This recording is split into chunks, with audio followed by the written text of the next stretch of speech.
How to fix no sound or audio issue on your laptop.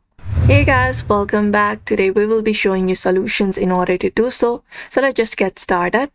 First of all, again, from your desktop, head over the right hand side and directly open up your sound settings. Locate up the speaker icon, right click on it, head over to sound settings and open up your sound settings.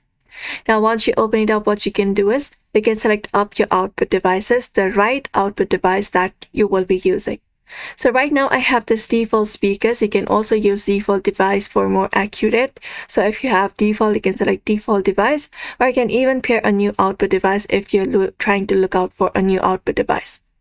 After that, we have this volume option. You can increase the volume according to your own preference or decrease it. You can follow up this method in order to do so.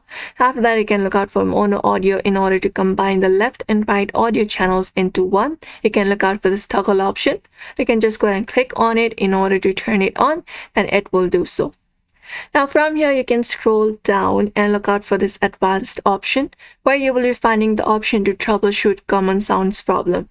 Now what you can do is you can head over to output devices, click on it, and you can look out for any troubleshoot, like in order to find your sound problems that may be happening with your speaker. It will basically directly automatically troubleshoot the common sound problems by scanning for it and finding solution to it. After that is done, you can just go ahead and close this up and you can head over to the search in the button, and here basically type in services and open it up. And then once you open it up, from here you can locate up Windows Update, scroll down until you reach over to the Windows Update section, which is right here. Now you need to select it, right click on it, head over to properties, and you can select this option of startup type, drop it down, click on automatic. After that, start, and once it is done, you can click on apply and click on OK, and you can refresh your device once this is done.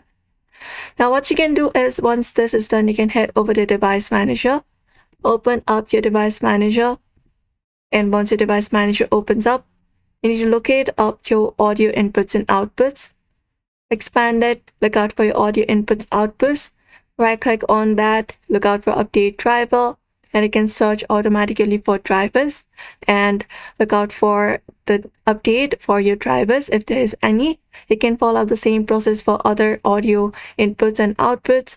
Click on it, update it, and once that is done, you can refresh your device, and that's it. So you may follow up the solutions in order to fix that issue of yours. So therefore, I hope this video was helpful. Give it a thumbs up and subscribe for more tips and tutorials.